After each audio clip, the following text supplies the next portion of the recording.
खबरदार अगर तू दरवाजे से निकली आला हजरत इमाम अहले सुन्नत मुजद्दिद दीन मिल्लत मेरे आला हजरत से किसी ने पूछा था कि हजरत जी बीबी नात पढ़ सकती है?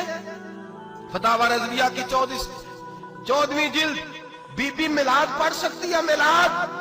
आला हजरत ने फरमाया अगर बीबी मिलाद पढ़ रही हो, नात पढ़ रही हो और उसकी आवाज गैर महरम के कानों तक जा रही हो, फरमाया उसे सवाब नहीं होगा, उसे हराम काम करने का गुनाह दिया जाएगा। बीबी को मना है, वो नात की आवाज भी औरत का ही नहीं पड़ता, दीन में तो औरत की आवाज का भी पड़ता है। दीन में तो औरत की हजरत सैयदा ज़ैनब, हजरत फातिमा की वो लख्ते जिगर जो मैदान करबला में इमाम हुसैन बराबर की शरीक रही सैयदना इमाम हुसैन के साथ। याह्या बिन मोइन कहते हैं मैं 15 साल तक हजरत ज़ैनब का पड़ोसी रहा हूं। 15 साल, घर बराबर होता है ना, बंदा बीबी देख ही लेता है। वो बीबी कभी पर्दा डाल के जा रही है दवाई लेने, कभी नजर आ ही जाती है। कहते हैं 15 साल में सैयदा फातिमा की बेटी का पड़ोसी रहा हूं, मैंने कभी बुरके में छुपी हुई ज़ैनब भी नहीं देखी, बुरके में छुपी हुई ज़ैनब भी कभी नहीं देखी। हजरत अब्दुल्ला बिन जाफर तैयार जनाब अली मुर्तजा के भाई थे, उनके बेटे के साथ इनका निकाह हुआ था, बीमार हो गई तो हजरत अब्दुल्ला कहने लगे ज़ैनब चल तुझे हकीम के पास ले जाऊं, तबीब के पास ले जाऊं। तो हजरत ज़ैनब कहने लगी आप जाइए मेरा हाल बता के दवाई ले आइए। तो हजरत अब्दुल्ला जाफर तैयार कहने लगे शरीयत में गुंजाइश है डॉक्टर के पास जाने, हकीम के पास जाने की गुंजाइश है, तू चलती क्यों नहीं? तो हजरत ज़ैनब कहने लगी शरीयत में गुंजाइश तो है पर अब्दुल्ला मेरी मजबूरी ये है कि मैं फातिमा की बेटी हूं। शरीयत में गुंजाइश तो है पर मेरी मजबूरी ये है कि मैं हुसैन की बहन हूं। शरीयत में गुंजाइश है पर मैं हसन की बहन हूं।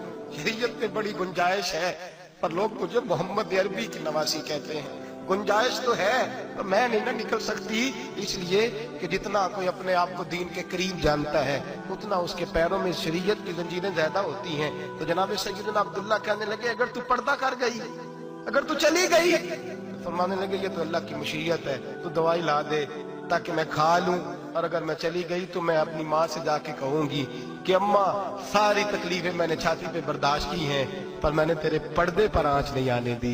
मेरे भाई ये उसवा नूर है, ये उसवा हसना है, ये हमें सिखाया जा रहा है। मेरे हबीब करीम की बीवियों का ये हाल था, बीवियों का अपने घर के आंगन में हजरत आयशा सिद्दीका, हजरत सौदा जनाब अफसा अपने सेन में जब बैठती थी ना तो दीवार की तरफ मुंह करके बैठती थी, दीवार के साथ लग के दीवार की तरफ। बीबियां अपने घर के अंदर भी दीवार की जानब मुंह करके बैठती थी।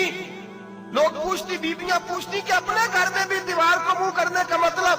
कहती हो सकता है कुछ छत पे चढ़े अचानक नजर पड़े तो हम चाहती हैं फिर भी हमारा चेहरा नजर ना आए उसे, फिर भी हमारा चेहरा नजर। हम अपने घर के अंदर भी पाबंद रहती हैं कि हमारे चेहरे नजर ना आए। खुदा रा बड़े पैसे जिंदगी में लुटाए हैं, 1000 1500 बुरके पे भी खर्च करो, वो घर ले जाओ, वो अम्मा को भी दो, बहन को भी दो, बीवी को भी दो, उसको कोई ये पहन ले। इसलिए कि जब तो हजरत फातिमा के तरीके का पर्दा करेगी तो तेरे आंगन में सैयदा ज़ैनब की तरह की बेटियां पैदा होंगी, वो उस सुन्नत पे चलने वाली बेटियां तेरे आंगन में आएंगी। खुदारा मेरे भाई आज ये नियत करो, ये इरादा करो और अपने घरों को पर्दे का पाबंद बनाओ। अगर एक बेटी पर्दादार हो गई तो कई खानदान पर्दादार हो जाएंगे, अगर एक बेटी पर्दादार हो गई तो कई घराने संवरेंगे, कई जगह पे नूर फैलेगा। ऐ अर्श के मालिक, ऐ मेरे महबूब के खुदा, तुझे वास्ता है मेरे महबूब की बीवियों का और तुझे सदका हुजूर की शहजादियों का।